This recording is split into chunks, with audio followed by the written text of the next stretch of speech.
شغالي امل جت اهي. عامل ايه؟ اشتغل يلا اشتغل. ده رمضان بيخلص يا جماعه، رمضان بيخلص. والله لسه بدري والله. والله لسه بدري. ده انا ما اتفرجتش غير على 6 مسلسلات بس. مين سمعك؟ ده انا لسه حتى ما عزمتش احمد ممدوح.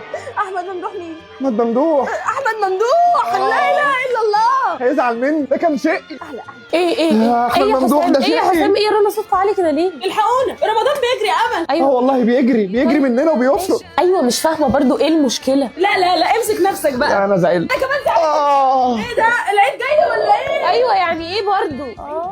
عايزين كحك يعني؟ ايوه بالظبط. طب ماشي ما تطلبوا. منين بس؟ من العبد. ما اكيد من العبد، ما احنا كل سنه بنطلب من العبد يا امل، يعني مش دي المشكله خالص. امال ايه المشكله؟ انتوا عايزين تتعزموا. ايوه ماشي وانا هعزمكم. ماشي. العيد يعني كحك، والكحك يعني العبد.